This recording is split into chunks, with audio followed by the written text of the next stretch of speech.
Hello, a very warm good morning to all of you, and welcome to Unacademy. Welcome to today's The Hindu newspaper analysis, where we take a look at the international edition of today's newspaper and extract the relevance out of it for your examination, be it for the prelims or the mains exam. Along with that, we will also take a look at the nuances of the answer writing processes as well. Now, in today's newspaper, we are going to consider a total of around 10 different topics, six of them in greater depth associated for your mains examination. Now, most of these topics that we are going to consider for the mains examination, they are absolutely theoretical and of very greater importance for the mains. So that is why we have kept the entire PDF of it quite elaborative so that you can simply download it and you can use it as a kind of a virtual notes for revision purposes as well. Wherever schemes, policy documents are being talked about, it is very difficult for the candidate to retain it in the long run. So that is why you will find the required note making within the PDF itself. So when the analysis is on, all that you have to do is pay attention and try to understand the nuances associated with these articles. Having said that, the first article is India to join Global Tropical Forest Initiative. Now, on the eve of Conference of Parties number 30, India has announced its plan to join the Forest Forever Facility, the Tropical Forest Forever Facility, and why that is important. What is this particular institute about, and how does that help in combating climate change? That is relevant for your GS paper 3. Then, center rules out Kuki-Zo group's union territories demand. Now, despite the renewed SOO pact, which was signed in September, now there has been again a kind of a deadlock in terms of the negotiations between the center and the various different factions in the region of Manipur. So, what that is about, that is something that we are going to update ourselves with. What is that Suspension of Operations Act or the agreement, suspension of operations agreement? That is something we are going to focus upon, relevant for your GS paper 2. What's the plan to relocate forest tribes? So, in the face of growing amount of protest against the relocation of the tribal population from the various tiger reserves and yet to be notified tiger reserves, so that is why the Ministry of Tribal Affairs has come up with a new set of guidelines and asked the Ministry of Environment for close cooperation and coordination in the issue for conserving the rights of the tribal population. So this is the one which is relevant both for your GS paper 2, because we are going to talk about the Forest Rights Act and what is the right of the tribals in the notified protected areas when it comes to Forest Rights Act, and also relevant for your GS paper 3. How is AI going to be regulated in India? A new policy document regarding AI in India has been generated. Now, this is a precursor to the Global AI Summit, but as a candidate, you should be aware about what are the policy recommendations, which are the new institutes and the institutions that the government is aiming to set up, and what are the regulatory oversights which the government is planning to do, and what is the outcome of that. So, this is again relevant for your GS paper 3. Now, Global Watchtower, this is about the Comprehensive Test Ban Treaty Organization, CTBTO, and how the announcement from Donald Trump, basically that US is going to resume the testing of the nuclear weapons, how that has put the entire aspect of Comprehensive Test Ban Treaty into limbo. So we will utilize this article to understand the background of CTBTO and why that is very, very important. So this is basically relevant for your GS paper 2 as well as 3. GS paper 3. Center notifies the rules for deep sea mining. Now, what are the new rules for deep sea mining and what is their importance and relevance? So this is again relevant for your GS paper 1 as well as GS paper 3. Now, some of the articles we are going to consider in brief for their relevance in the prelims examination. So we start with the first article of the day. Ahead of COP30, India says it will join Global Tropical Forest Protection Initiative. Now, Conference of Parties number 30 is being hosted by Brazil this year and is going to be held in the town of Belém in Brazil. Now, what is this Conference of Parties, by the way? Conference of Parties to the United Nations Framework Convention on Climate Change. That is what the Conferences of Parties is about. This COP30 that we are talking about, that is referring to the Conference of Parties for United Nations Framework Convention on Climate Change. Now, what Conference of Parties are, by the way, these are highest decision making bodies when it comes to any convention. You have different types of conventions out there for environmental management. You basically have the conventions against pollution. For example, you have Convention, Rotterdam Convention. All these conventions are associated with Basel Convention. All of these are basically associated with limiting the amount of pollutants. You have conventions associated with ecosystem and conservation of ecosystem, like the Ramsar Convention out there, the Convention to Combat or Prevent the Expansion of Ozone Hole, that is the Vienna Convention. Convention for Protection of Biological Diversity, you have CBD. You also have the case of Convention on International Trade in Endangered Species. So there are multiple different types of conventions out there in the world. Now, each of them will have their own conference of parties. How frequently do they meet? What are their properties? All of that, you can take a look at the basics video that we have already done on the topic. And that is something that you can watch about what is conference of parties, when do the various different COPs for CBD sites, etc., and what is the outcome of the previous COPs to climate change. All that you can find in the video. You can find it on the YouTube channel. Now, India, on the eve of Conference of Parties number 30 in Brazil, has decided to join the Tropical Forest Forever facility as an observer. Okay.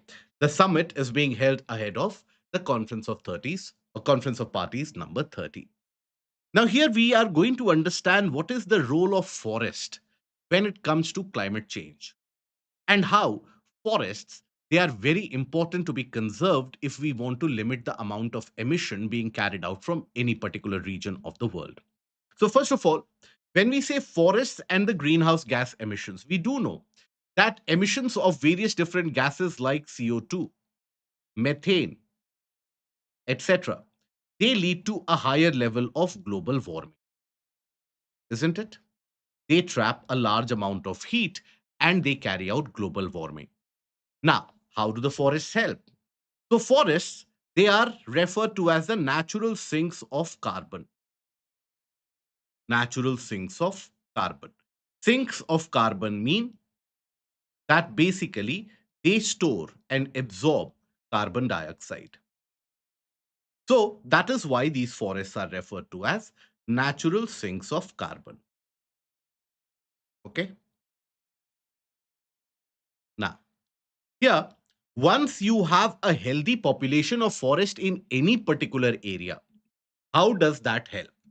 So that healthy population of forest will absorb carbon dioxide, so remove the greenhouse gas concentration in the atmosphere and automatically prevent heating, or in a way provide cooling facilities as well. Having said that, in majority of the parts of the world, the forests, they are experiencing a massive amount of degradation and deforestation. Why? Because these are the forested, actually the forested regions are the ones which get impacted due to extension of agriculture. Let's suppose you have a larger population, so they want to further increase their income by cultivating more crops, so they cut down the marginal trees or the bordering trees in the forest, and they extend cultivational areas. So mangroves in Myanmar, Sundarban, and across the different parts of the country, the massive level of deforestation has happened because of extension of agriculture. Furthermore, in the region of around the Nilgiris in Karnataka, and even in the region of Western Ghats in Kerala, you will observe that there have been massive amount of deforestation carried out for cultivational practices to grow tea, coffee, right? The plantation cultivation. So there also there has been a loss of biodiversity. But nonetheless, this is one of the reasons, agricultural extension is one of the reasons, major reasons why deforestation has been happening. One of the countries which is experiencing the worst of it is basically the country of Indonesia. In fact, both Indonesia and Malaysia, year by year, they experience a deforestation of thousands of hectares of dense tropical forested land in order to cultivate palm oil. They are amongst the largest producers of palm oil and exporters of palm oil, but for that, they are sacrificing the tropical forest. The- Other than that, you basically have infrastructure activities, right? Infra building, settlements, roads, bridges, everything can lead to deforestation and degradation of the forest. Now, once you carry out deforestation, right? Let's suppose in this particular forest you have carried out deforestation. So all the trees that were there, you have cut them. And few trees remain, and they are not of that healthy quality anyway. So in that case, what tends to happen? When you cut down a tree, now all the carbon which the tree had stored, in the form of various different carbohydrates, now that carbon starts to get emitted. You have CO2 and methane emission. Methane, mind you, is a very potent greenhouse gas. And in fact, per molecule, if you consider the radiative forcing of methane per molecule, the warming potential is much higher as compared to carbon dioxide as well. Now, that means basically deforestation is one of the leading causes of carbon emissions by humans. One of the leading causes. So, when you carry out deforestation or degradation of forest, even let's suppose the existing trees are not so dense anymore. So, their ability, their capacity to absorb carbon dioxide, that gets limited. You have limited capacity to absorb carbon dioxide. Earlier, larger amount of carbon dioxide could be absorbed. So, degradation and deforestation would mean you have limited zinc and more dangerously forests as source of emissions. Emission. And that is what and what has been happening for a long period of time across the various parts of the globe. Now, if you want to limit climate change, you basically have to, or you want to limit the global warming, you have to reduce the emissions. Now, forests being also converted into one of the leading sources of emissions, that is where, in Conference of Parties, COP number 19, which was held in Warsaw, Poland. Now, there, the world came upon a conclusion that we do need to conserve these forests, and that is where they came across the initiative of red plus red plus reducing emissions from degradation and deforestation. So that is the initiative of red plus, which would provide some incentive to the local population in order to conserve the forest as well. Now, even this is something which was not sufficient for many of the countries of the world to prevent deforestation. Countries like Indonesia, Malaysia, they continue to cut down the trees because the argument is that, look, an oil palm cultivation will give me more money as compared to what your Red Plus initiative can give you. So that is where the world then arrived at the Tropical Forest Forever facility, the TF3 as it is referred to. Now, Tropical Forest Forever facility. Now, what this entails is that, look, any country which is having forest, they will be given some amount of monetary compensation, some amount of money, around $4 per hectare, to keep that forest, to ensure and maintain that forest. Now, what will happen as a consequence? You get direct money if you have larger amount of forested land. So that creates a financial incentive not only for the local forest dwellers, so that they also become excited about conservation.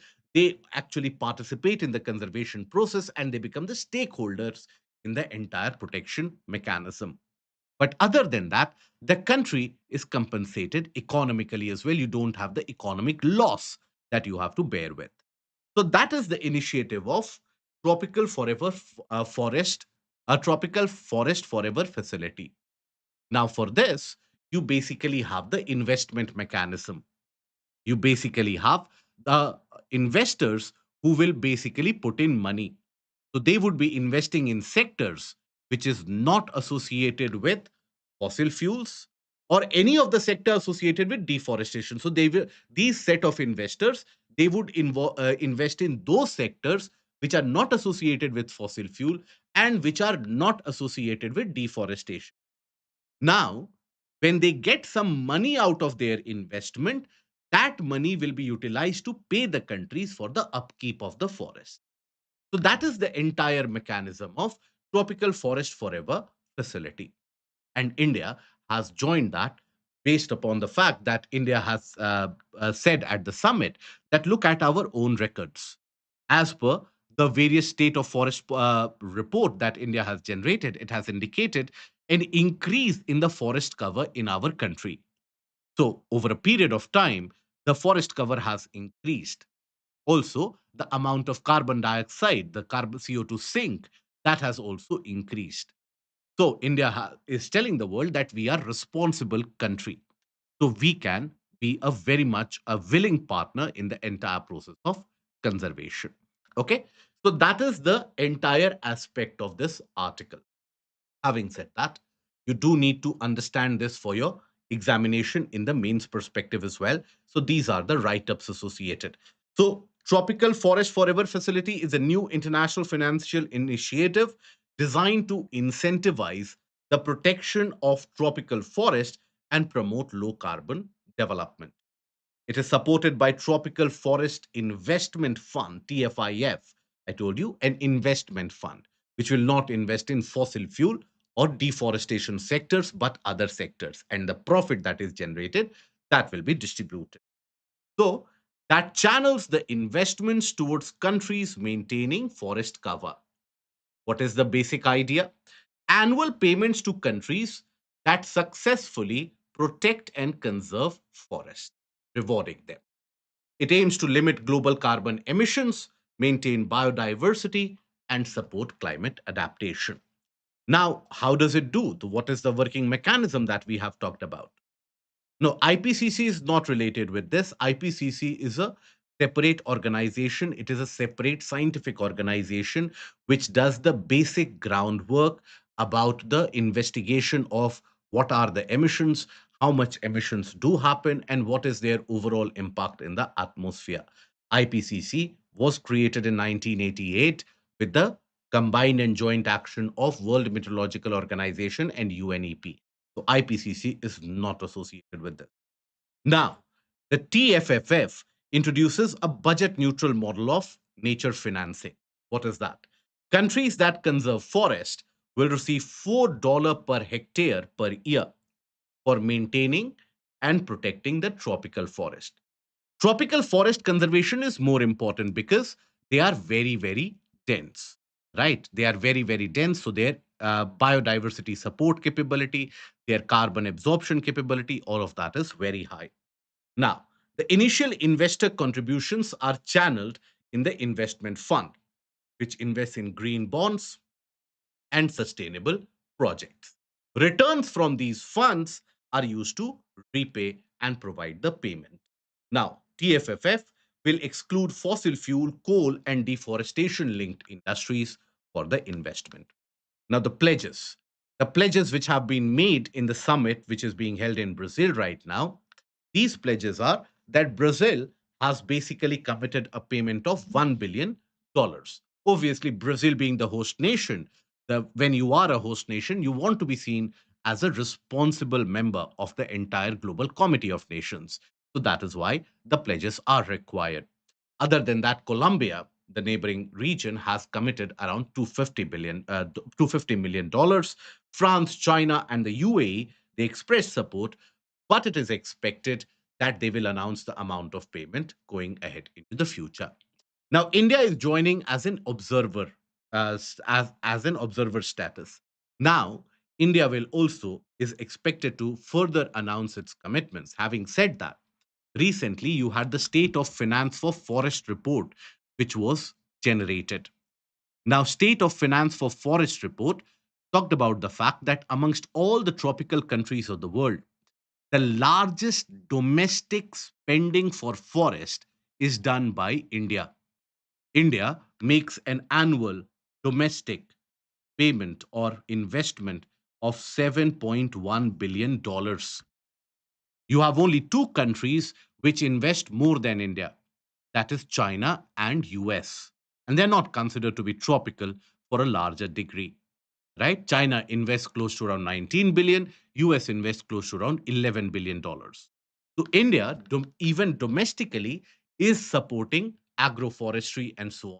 That is why India is a responsible nation which is fit to be a part of this organization. Now, on the sidelines, when we talk about Conference of Parties number 30, I'm sure by looking at the basic environment basics video, you will get a better idea about what these of parties are, what was the outcome of Conference of Parties 29, 28, 27, 26, and so on. Now, this COP 30, which is going to be held in Brazil, now the outcomes obviously will be announced after a week or two. But here, the host country, and you have Lula de Silva also talking about the fact that let the countries arrive at a Belem commitment, a Belem commitment. What would be the conditions of the Belem commitment? Quadruple the use of sustainable fuels by 2035. Increase the use of sustainable fuels by 4 times. Emphasize debt for climate swaps for developing nations. What do we mean by debt for climate swaps? So that means if, let's suppose, you have a country A has got a debt, a loan of, let's suppose, $2 billion, right?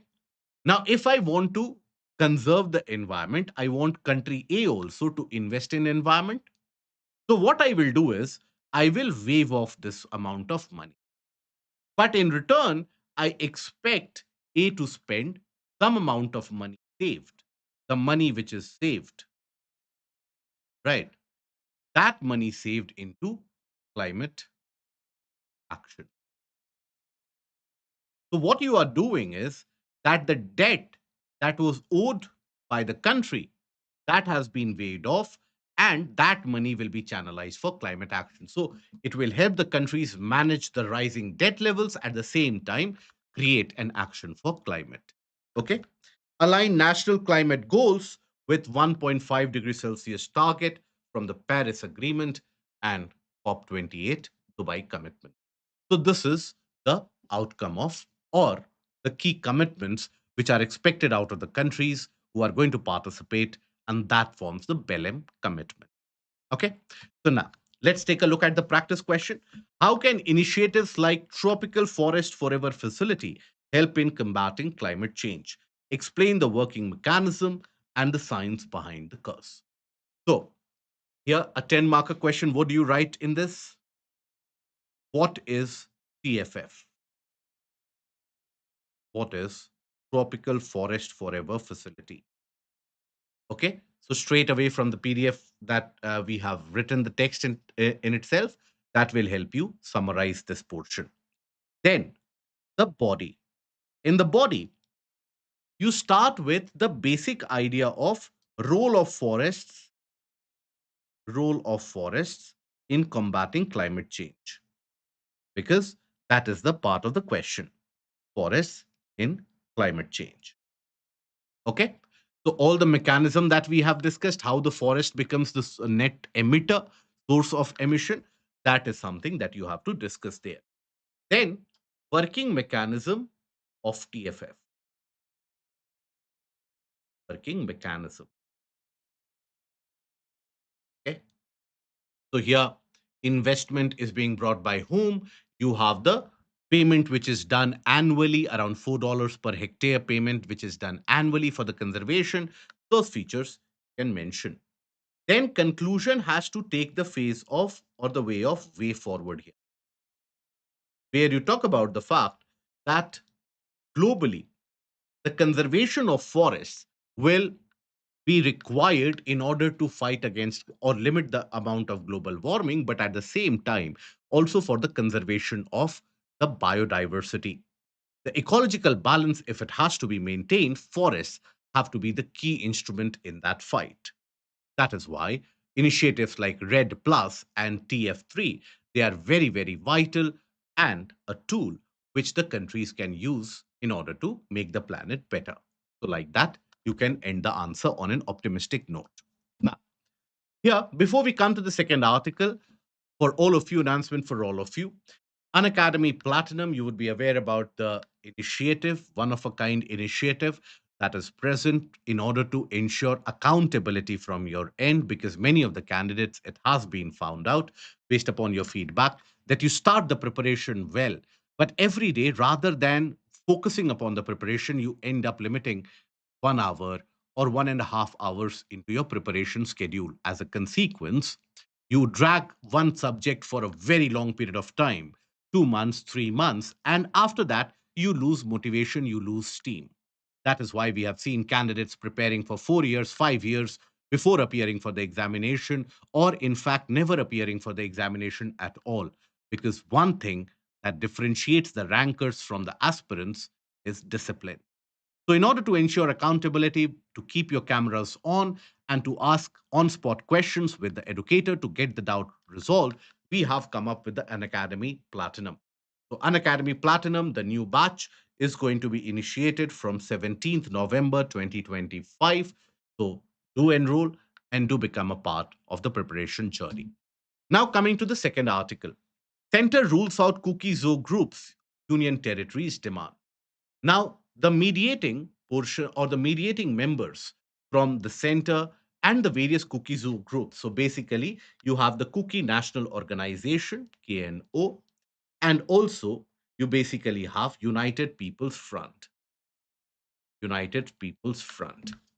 Now, there has been negotiation which has been carried out for a long period of time. uh, for almost a few months now in order to broker a kind of a peace in very factionalized region of Manipur. Now, Manipur has been witnessing a kind of an ethnic violence which is unprecedented. And you have a violence in the valley and the hill region. Now, many of the regions have been considered to be unsafe. Now, there, the basic suspension of operations. Now, that pact, a tripartite agreement which had been in force for a long period of time, that was suspended in 2024 because the Biren Singh government had accused these groups of violating the necessary preconditions for that particular pact.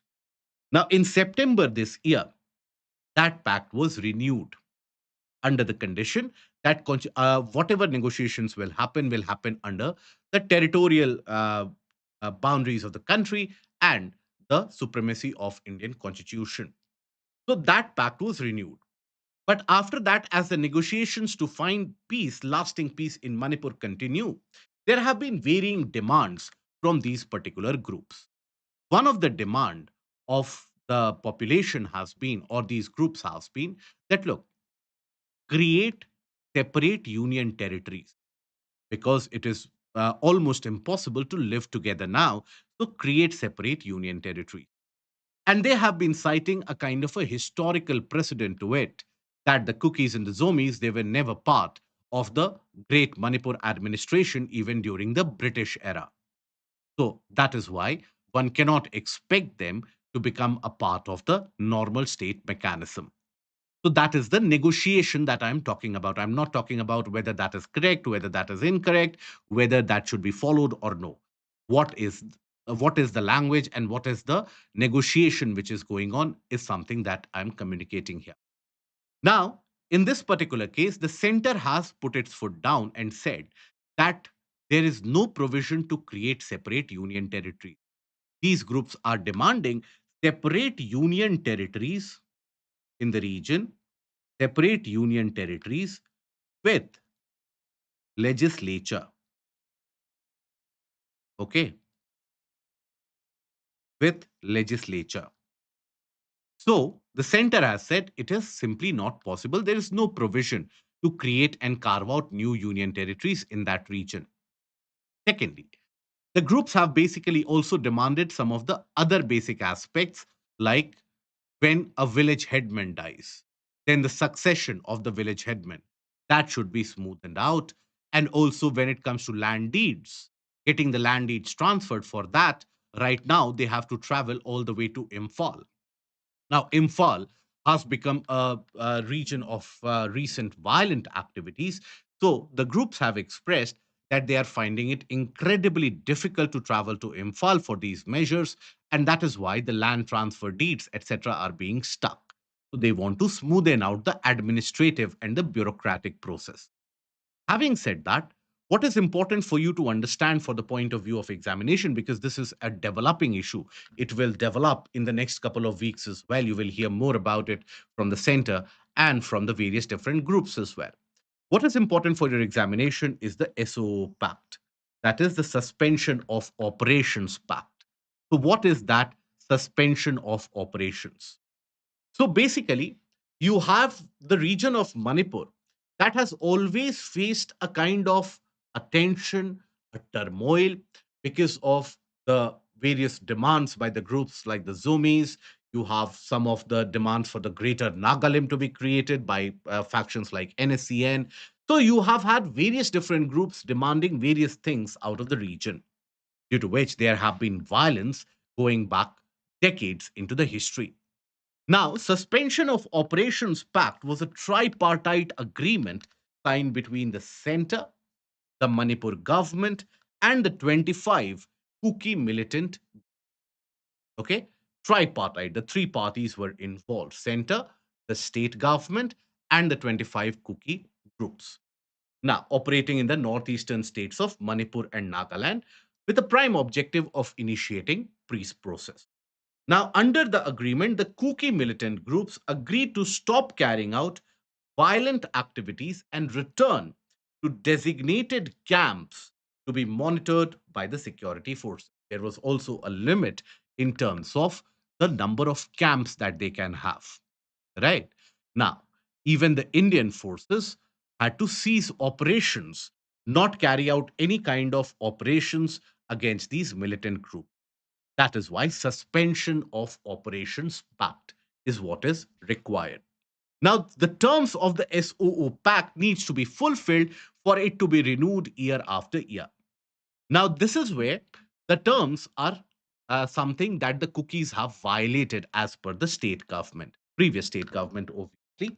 So here, what were the interesting terms?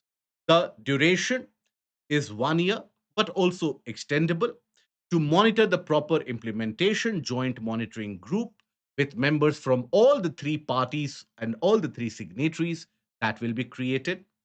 Center and state governments agreed that the security forces would not launch any operation against the group, and the pact basically all the various different militant groups, they have to abide by the constitution of India and the laws of the land and the territorial integrity of Manipur. It prohibits these groups from indulging in any activity amounting to atrocity, extraction, and so on. The militants should stay in the designated camps identified by the government. Arms, all the arms that the militants have been using, some of them traditionally, that would be used in a or kept in a safe room under protection. Now, when the violence broke out in Manipur a couple of years back, at that point of time, this safe room was broken and all the arms were looted.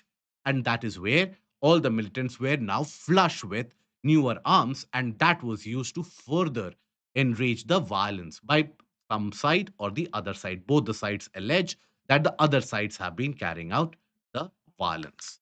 Okay? Now, the cadres living in designated camps are given a monthly stipend of 6,000 rupees as a financial support. So these were the terms of the SOO Pact. Now, basically, the 2008 agreement had been periodically extended for each year, except on 2024 when the Manipur government pulled out of the deal. One of the conditions that was set for further talks to be initiated is the removal of camps from the locations close to the valley district. Now, what do we mean by that? Understand it patiently and carefully. You will understand the entire process.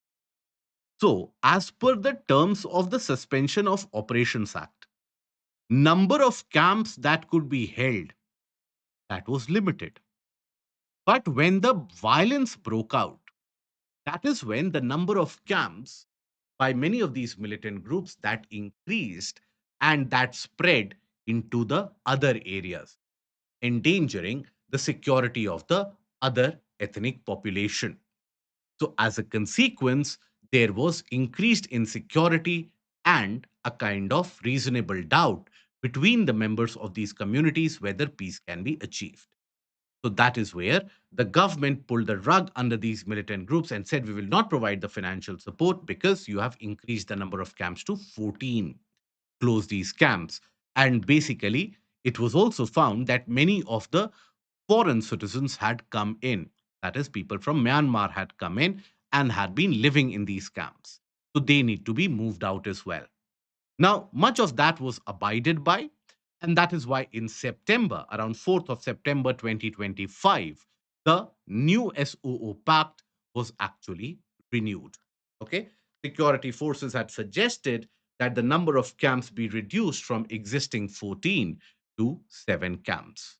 Okay? Now, in September 2025, renegotiated pact signed with new terms, settlement within constitution, territorial integrity assurances, cadre verification, that who are the people who are actually living in these camps. It cannot be the case that you allow Myanmarese nationals to come in. That will be a threat to the national security as well. So, cadre verification, deportation of foreign nationals, and camp relocation away from these valley areas. So all these assurances were provided, and that is when the SOO Pact was renewed. But of this, within 2 months of this process, there has been a deadlock because the groups are asking for duties with legislature, which the government is not ready to provide. Okay. But having said that, some of the administrative issues that have been sorted out, or that the center is saying that we can sort that out. Now, coming on to the next article. By the way, the previous article is a developing issue.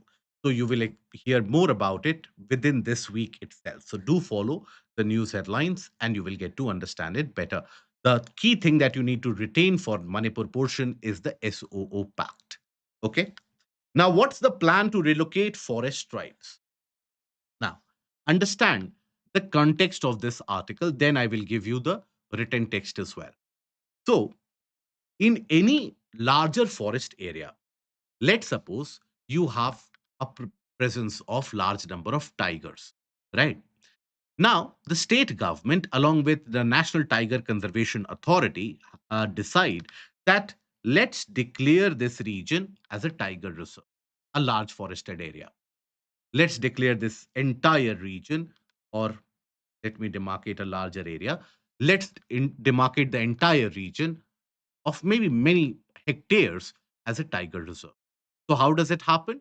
First of all, the state government, it can also be done by the national government as well, all of that, right? So, what happens basically is that in general, the state government sends a kind of a request or a kind of a submission that this region can be a tiger reserve to National Tiger Conservation Authority, NTCA. Now, NTCA verifies the presence of tigers, whether there are permanent presence of tigers, whether there are verifiable herbivore population, dense enough vegetation. Once that is done, after that, the NTCA gives approval for the creation of a tiger reserve under the provisions of Wildlife Protection Act 1972. Having said that, the Section 38 of the Wildlife Act also talks about or empowers the state government, or rather the central government. So even the central government, in certain cases, can initiate it. They can also approach the NTC. Now, let's suppose before the state government has approached the NTC, the state government would carry out the basic field work. that where the tigers are present. So they find that in this particular portion, you have the tribal population, the local forest dwellers who are also living in that region. Now, these local forest dwellers, they have the rights under the Forest Rights Act 2006, where any relocation, anything has to be agreed by whom? By the Gram Sabhas. And mind you, these Gram Sabhas basically means all the verified voters in that particular village. Now they are the decision makers. Now, once the Gram Sabhas decide that we can relocate, only then that relocation is done. And basically, the government provides around 15 lakh per family for the relocation. Having said that, under the provisions of Forest Rights Act 2006, the people also have the option not to relocate. The people also have the option to live and stay in the same area. And they, in that particular case, the state administration has the duty, has the job to provide them with the basic infrastructure facilities, right? Basic infrastructure facilities so that these forest dwellers, the tribal population, can actually live in the. So that is the norm. Now, having said that, it has been brought to light recently with the cases in Karnataka High Court also lingering and large amount of protests in the region of Tamil Nadu and Karnataka for the declaration of a newer tiger reserve. It has basically been found out that the state authorities, forest authorities in particular, they are not giving the tribal population an option. Because ideally, the population has two options. You can stay there as per the provisions of Rights Act, or you can move out. If you are convinced you are moving out, we will give you 15 lakh rupees. Now, in order to declare these forest reserves, it has been found out that the forest officials, they are forcing the people out. They are not giving the option to the tribals that you can stay. Now, please understand, not many of the tribal population or majority of the tribal population won't have the awareness about their rights under FRA 2006. So they think that they don't have an option and they move out. Now, few of them have also alleged that when they say they won't move out, then as per the FRA, the state government has to provide them with the basic infrastructure facility, the basic necessities. The state government has been found to be denying them these particular rights to the tribal population. As a consequence, when you don't have any basic infrastructure facilities, what will you do? You will be forced to move out. That, okay, at least better than that, I'll take 15 lakh and settle somewhere else. So that is where the local population, which has lived there for centuries, right, their ancestral land, they are being forced out of their ancestral land. The matter reached the doorsteps of the State High Court in Karnataka as well, and multiple protests on the ground raised the awareness. So that is where the Union Tribal Ministry or Union Ministry of Tribal Affairs has come up with new guidelines that what should be the process and procedure when it comes to the tribal relocation, and has asked the Ministry of Environment, Forest and Climate Change to basically cooperate, coordinate, and ensure that there is no kind of exploitation of the local tribal population. So that is where the Union Ministry of Tribal Affairs has said that look, it is not only sufficient to send someone somewhere. You have sent the tribal population to be relocated.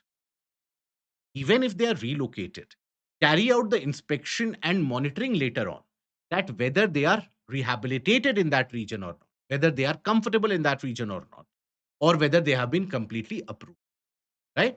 So that is the aspect of this entire. Okay. Now, yeah, the context of it. The Union Ministry of Tribal Affairs has prepared a new policy framework that outlines the procedures to be followed when implementing existing laws governing the relocation of forest dwelling communities from the tiger reserve. The policy emphasizes compliance with the Forest Rights Act 2006, ensuring the rights of scheduled tribes and other traditional forest dwellers. Now, the reason for the policy is something we have talked about the forced evictions, forced relocations, relocations, denial of basic facilities, of basic infrastructure facilities, okay, and not being given the option whether they can live in that region or whether they can leave. Okay. Now, what are the rights under FRA? Now, forest dwelling communities, they have the right to reside in forest area and manage the resources sustainably. They have been living there for generations. That is their ancestral land. That is the land that they worship. That is the land that they venerate. Right. So it empowers them with the option to reject relocation unless it is a matter of voluntary consent and ecological necessity, unless it is absolutely necessary. Okay. The new framework affirms the constitutional duty.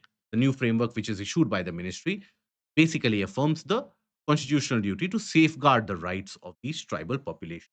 So the new policy, which has been generated by the Union Ministry of Tribal Affairs, it aims to reconcile conservation goals with the community rights to ensure any relocation from Tiger Reserve is voluntary, scientifically justified. You don't just for the sake of relocation, don't simply push someone out from one region.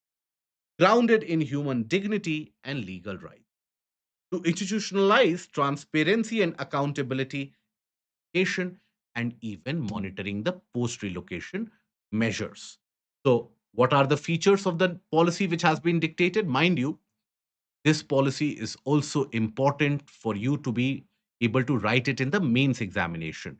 So, all the PDF and the pointers that you see in the PPT right now, that is important for you. So, rather than making notes, new notes, rely on this and revise this. Okay.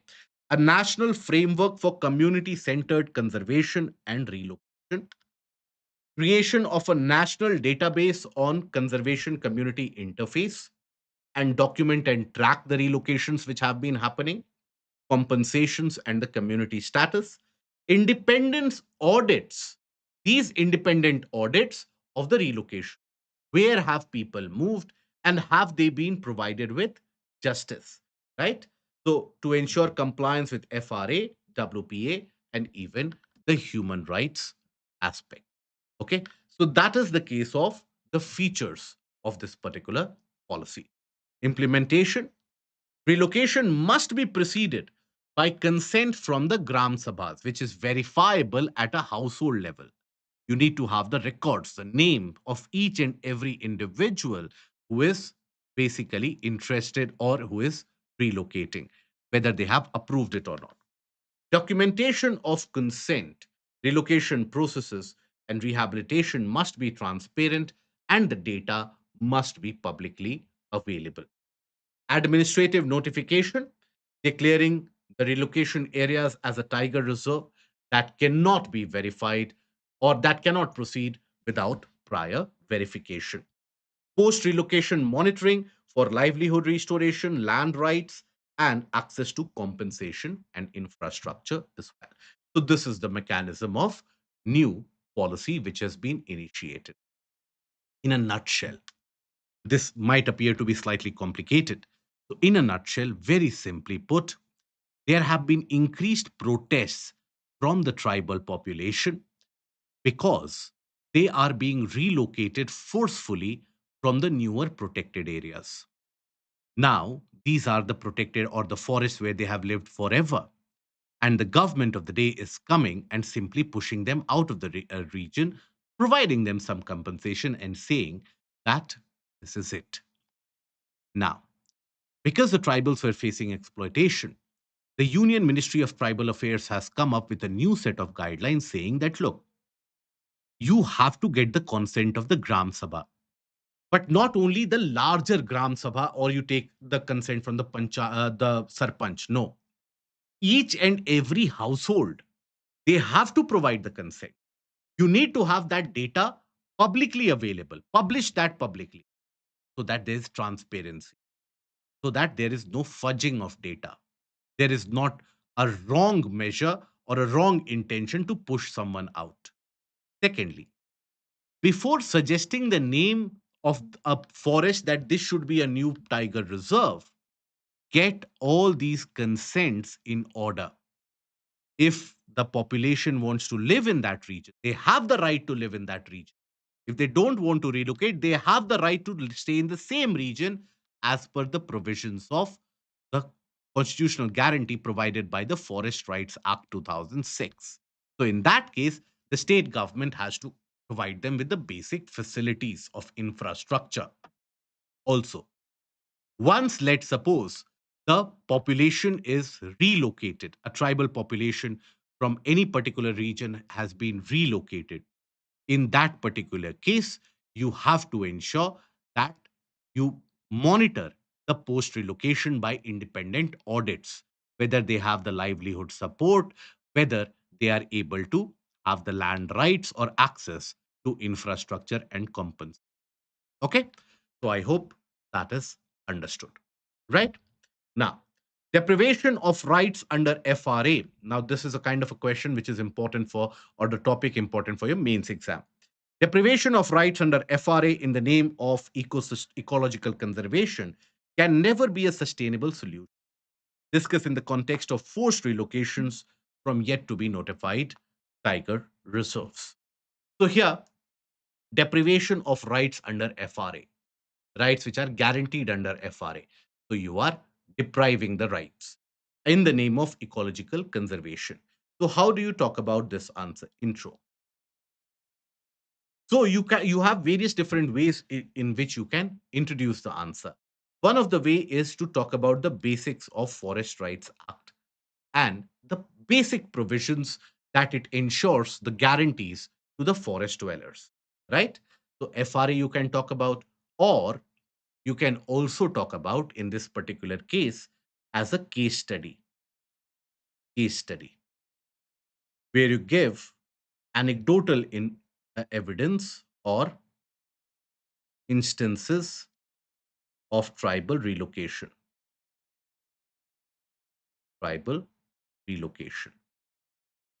In any of the way, you can carry out the introduction of this kind of a question. Then after that particular portion, no, Great Nicobar project is a very different context altogether. That is the infrastructure aspect. That is not associated with environmental conservation. This is the fact where you are trying to protect the environment, right? Like creation of newer protected areas like tiger reserves. So in that you are trying to protect the environment, but you are eliminating the rights of the local population. So that is the dichotomy. It's very different from the context of the Great Nicobar project. Great Nicobar project, you are creating infrastructure which is leading to tribal relocation. That is different. This is that you are the tribal relocation is happening because you want to conserve the environment. So that is the dichotomy that this particular topic talks about. Okay, so very different cases. Don't merge between the body portion. So you have to explain the present norm of Tiger Reserve Declaration that we have explained, how it is declared, okay, and the aspects of the tribal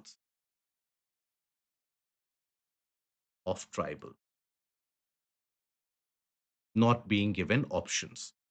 Then choice under FRA. Now here you have to say that this basically disenfranchises the tribal population from being the stakeholders or the local guardians of the forest. And as a consequence, the entire protection mechanism is put into limbo. Like that, you can proceed ahead. Okay. Now, how is AI going to be regulated in India? So on 5th of November, Ministry of Electronics and Information Technology has come up with the guidelines, right? India AI governance guidelines. Now, these guidelines talk about how to regulate the AI sector in our country. Mind you, India is one of the second largest users of generative AI after US. So that is why we have to have a guideline in terms of AI policy. Having said that, this is also in preparation of the AI summit that India is going to host in uh, January 2026. Previously, it had been held in Bletchley Park in UK. It had also been held in Paris, but now it will be held in India. So that is why India needs to have its own AI policy. So these draft guidelines issued by Ministry of Electronics and Information Technology, what these guidelines are and what the policy looks like. So again, you will find that in the written format in the PPT.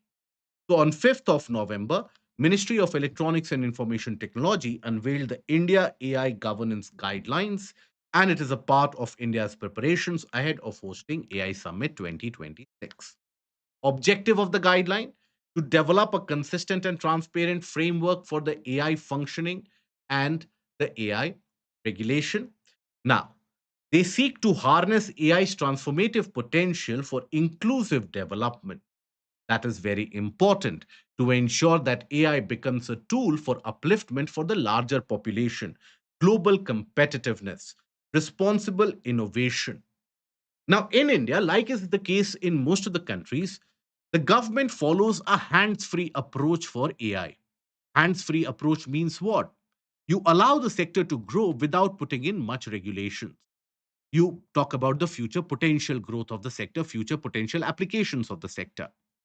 However, like majority of the countries of the world, India has also sounded an alarm on the deep fakes. Presently, you would see there are a lot of scams which are happening, financial scam, social scams which are happening in the name of deep fake. Someone using AI to pretend to be someone else and luring someone into financial payments, luring someone into hacking, and there are multiple different implications. So that is something that India has basically sounded an alarm on. But other than that, India is all for more innovation and a stakeholder based developmental model. Now, the recommendations of the policy: creation of AI coordination groups across the different ministries, across the regulatory bodies. They are asked to meet together, talk frequently so that they can arrive at a consensus. Establishing voluntary commitments for responsible AI practices, increased access to AI safety tools, formation of national AI governance group as well, and also talking about strengthening of institutional mechanism both in private sector as well as in public sector. That is, within the government, RBI will oversee AI ethics in finance. A free AI committee will monitor the risk associated with the ethical usage or unethical usages of AI. Niti Aayog, Bureau of Indian Standards, and industry associations will set the operational standard for AI use. In the private sector, the firms must ensure ethical AI compliance as per Indian norms and global norms as well. And they are urged to publish transparency report. Now, this framework, which has been provided by the ministry, also talks about the National AI Safety Institute. Now, it is not a physical institute of brick and mortar which is being established somewhere. Experts from the sector, they have been collated together, and that is being termed as the National AI Safety Institute. Now, they have also been recommended to frequently upgrade and update the safety standards, the risk mitigation strategies with AI, because it is a technology which keeps on evolving. So, this AC would evaluate high risk AI systems, certify safety compliances, conduct risk based audits, and collaborate. That is the role of National AI Safety Institute, which will act as the central regulatory hub for AI accountability and also for consumer safety and protection. Now, how is India's policy different from other nations? Now, India talks about capacity building of the state mechanism as well. That is why it has urged the state governments to invest more in AI capacity creation infrastructure for data localization, that is something which the state governments have been urged to do. Then, emphasizing capacity building inclusivity, balancing open innovation with ethical safeguards, and responsible innovation and voluntary compliance on the part of the public as well. So, this makes India's policy different. Okay. Future course of action. Now, ministry will circulate it to the various departments and to the state governments. Other than that, the AI policy bill will follow probably in the winter session of the parliament, and developing a national registry for AI systems, establishing AI testing sandboxes, and ethical AI startups and research, indigenous research factions. So that is the future. So again, let me provide you a comprehensive summarization in a nutshell. Now, AI is an emerging tech. AI is taking over the entire industrial processes. Globally, there has been a race to create an AI policy. Now, India has also created an AI policy. Now, as per the policy, there has to be a regulatory mechanism, there has to be an innovation led growth, there has to be checks and balances associated with the ethical usage of AI. Now, for that, various institutions at the government level have been recommended, and the private sector has been urged to carry out responsible AI innovation and ethical AI standards to be maintained. So that is the crux of it. But the details and the nitty-gritties of this particular policy is provided in the text of the PPT, which shall be available on the Telegram channel later on. Now, global watchtower. Now, US president is the best meta kind of analogy which was used recently is that US president is like a gift which keeps on giving day after day. He will give you a new story that you would that would basically surprise you, that would make you sad, or sometimes simply put a smile on your face. So the US president, in his latest kind of gift that he has provided, he has said that US is going to reinitiate testing of the nuclear weapons. Now, mind you, this is the same US which had imposed crippling sanctions on India way back in 1998 when India managed to test its nuclear weapons at the Pokhran range. And it is the same US which has been lecturing countries like India, Pakistan, that how irresponsible you are, that in the 21st century you are testing the nuclear weapons. Thanks to our policy of strategic autonomy, we did not buckle under the US pressure around 2.5 decades back. Now, this US, the same US is saying that China, Russia, Pakistan, Korea, North Korea have been carrying out nuclear tests. We will also carry out nuclear. Now, the reality of the matter is that US presently, if no country is carrying out on the ground test, that is over ground test, because of environmental concern, because of other damage potential. So majority of the countries, as per Donald Trump, they are carrying out tests deep underground. Now, US has got a test bed facility of the Air Force in the Nevada desert. Now, there, it is not as if today Donald Trump has said, and tomorrow someone will lower the nuclear weapon and will detonate it. The testing will require a substantial amount of investment in order to recalibrate and maintain the capacity and create that capacity for the testing mechanism. So, investment would be required. And again, the entire process has to be recalibrated. So, it is a long time taking process. But what it has done, it has put into contention the entire principle of the testing ban. Now, CTBT, Comprehensive Test Ban Treaty. That was an agreement which was brought into place in order to prevent nuclearization of the world. India has always seen that as a kind of a divisionary politics of dividing the world into haves and have nots. That those who already had the nuclear weapons, now they were put separately. Those who were left behind and wanted to develop nuclear weapons, they could not. That was the argument of the CTBT.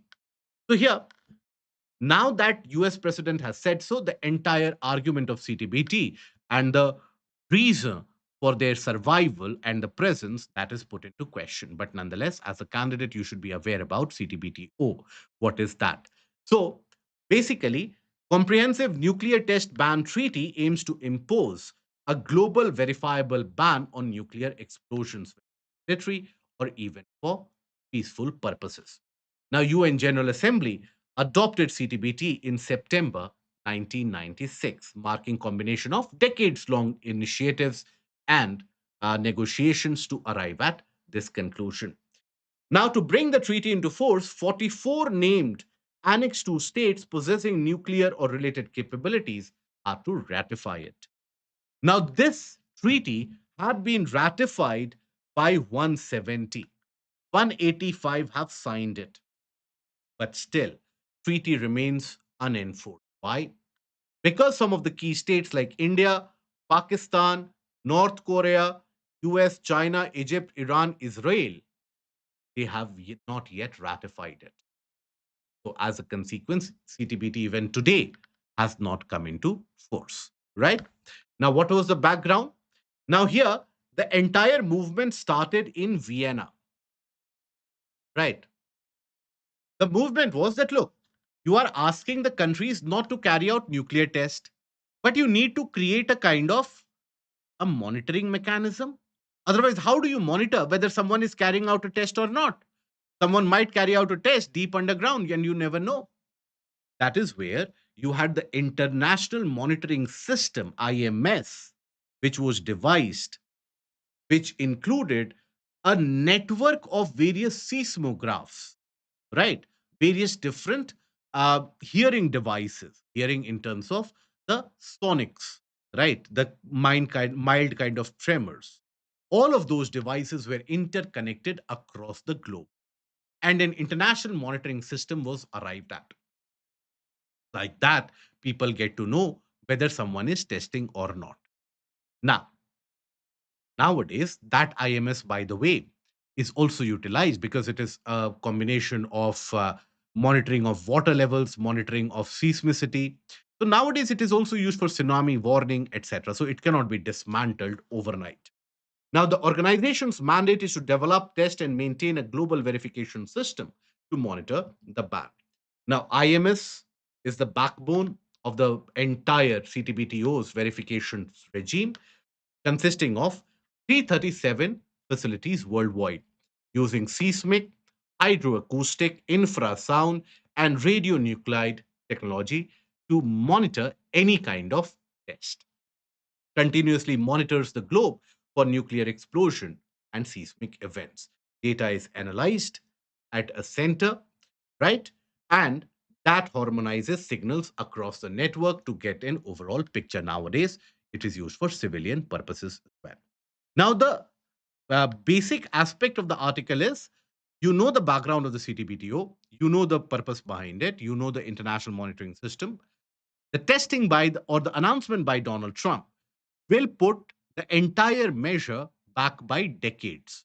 Because now countries like North Korea, China, they get an open license. And, anyways, there have been satellite reports of China basically rebuilding its nuclear test facilities in Lop Nur region.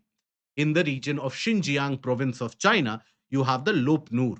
Even right now, you can take a look at it in Google Map. Now, that Lop Nur would be like our Pokhran range that we have. We test the weapons at Pokhran range. So that is the Pokhran range for China. So China has been carrying out massive activities in Lop Nur, which has indicated that there must be some testing which is going on. Anyways, US has said that Pakistan might have tested nuclear weapons, and putting 2 plus 2 together, that might have very well been during Operation Sindhu itself. So that is where the entire disarmament regime has taken a step in the backward direction. Now, center notifies rules for deep sea fishing. Now, deep sea fishing is something which holds immense potential economically for the fishermen in India. Now, India shares a coastal area of or a coastline of more than 11,000 kilometers, right? Now, deep sea fishing is still something which is not very prominent in our country. That is in the exclusive economic zone of India. Exclusive economic zone, by the way, is up till where? Up till around 200 nautical miles from baseline, right? So there, the fishing can be done. So there has been a lack of any kind of rules or policy for deep sea fishing.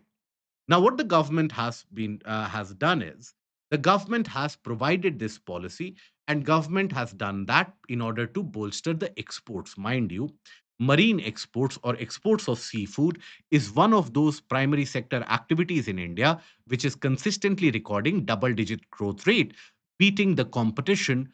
Otherwise, where the monopoly was held by East Asian economies like you had Thailand, Vietnam, Cambodia, and so on. So India is upping the game, particularly the eastern coastal states of Tamil Nadu, of Andhra Pradesh, and even Odisha. That is where the fisheries catch is turning out to be the major boost to the local economy. Now, what does the new rules talk about? The rules talk about the skilling activities as well. Skilling for deep sea fishing, deep sea fishing, right? Ban on bottom trawling, on bottom trawling. Then after that, what is bottom trawling, by the way? Where you simply scrape the surface of the sea floor and you try to catch the fish. That disturbs the entire ecology, right? Then other than that, they also talk about the concept of mariculture. What is mariculture? So in the sea, you put in very large steel cages, for example, and there you put some amount of small amount of food items, etc., so that there you can have the natural growth of crabs, lobsters, etc., which can be caught later on. So mariculture. Then after that, operators, operators to be verified. Operators basically means the fishermen who is operating a vessel, etc., or operator in the sense of, let's suppose, the fishermen organization that you have, the cooperatives that you have, and encouraged, encouraged to use better tech vessels, okay, which can go into the deeper sea as well. Then, other than that, there is also the provision of providing a kind of a license, a kind of a certification for the catch, for the catch, which means what? That it will be verified on a real time basis, on a kind of a portal, that this produce has been caught from a deep sea, right? So once it is verified, immediately it can be sent for export. You can have diversified amount of catch, and you will have greater amount of money as well. So that is going to be beneficial. Other than that, one other aspect has also been the transfer, right? That is the sustainable fishing and its transfer that you see. Okay, peer trawling, bull trawling. So vessel transfer. What do we mean by vessel transfer? And it has to be monitored. So let's suppose, understand this. Let's suppose this is a deep sea area. Now, here you have a very large vessel that you have in this region, which is carrying out fishing activity in this area. Okay. It has got all the cold storages, etc. Now, this large vessel cannot consistently move to and fro between one port and another, because that means it will lose out on a lot of catch. So, will come there, smaller vessels will approach it, the materials or the catch will be transferred, and then it can be exported. Okay. So that vessel transfer to be encouraged in order to have a high technology vessel in deep sea, and obviously the fishing trawlers, and ensure that you have basically got the income stream continuing in deep EEZ regions around Andaman Nicobar Islands. That can basically mean a boom in the economy. Okay. Now, coming to certain articles relevant for your prelims portion. Now, the Buddha relics, also known as Piprahava relics, the Piprahava relics. Now, these Piprahava relics.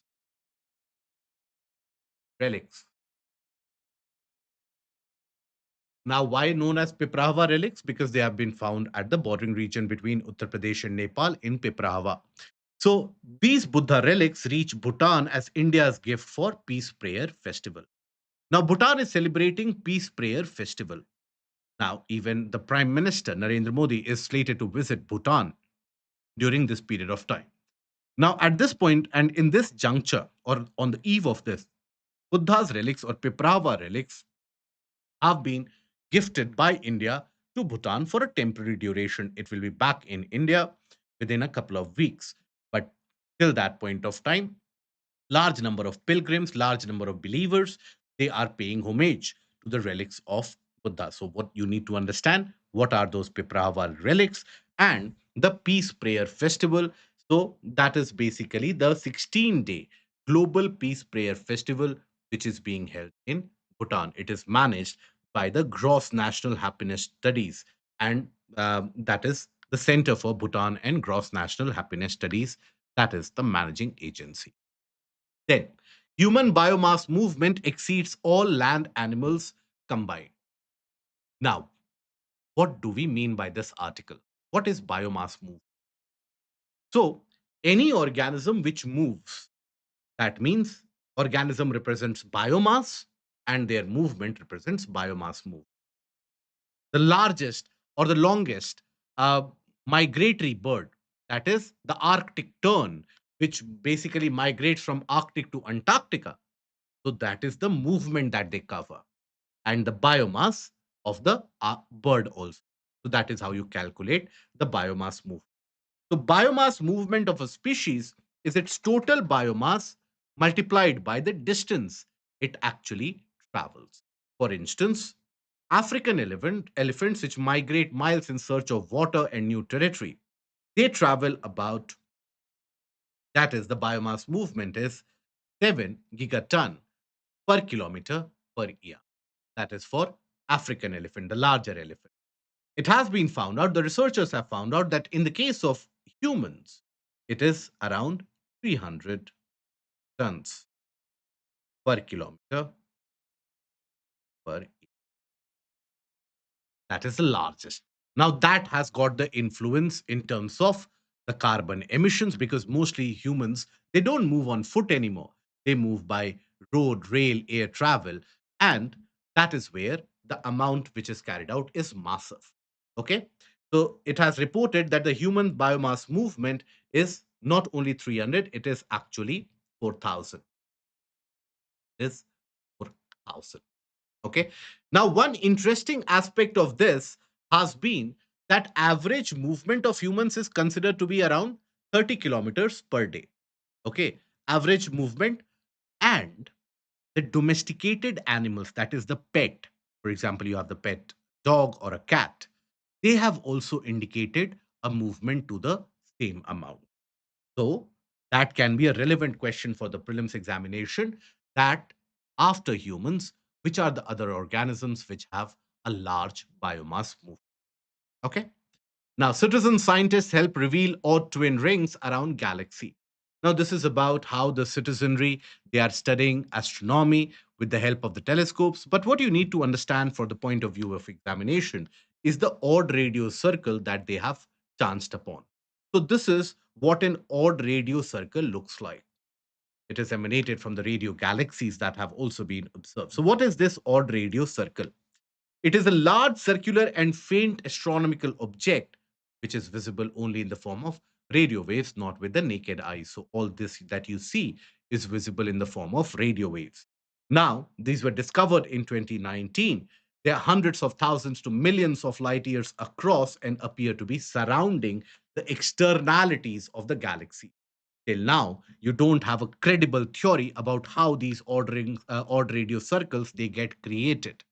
But then there are various different conjectures, there are various different postulations talking about the fact that massive outflow of gas from galaxies. possibly caused by extreme events like galactic merger of the two galaxies, or supermassive black hole interacting with the surrounding gas. That can create a kind of a radio circle. Now, what are radio galaxies, by the way? These are your radio galaxies, type of active galaxy that emit intense radio waves, which can happen because of a large star at the center, right? Like a supermassive black hole at the center. So that powers jets of charged particles that creates enormous radio emitting structures. These are known as lobes. Okay, this is the radio galaxy, and this is the lobes of the radio galaxy. Now, coming to the last article, Department of Science and Technology calls to boost research and developmental spend and private participation.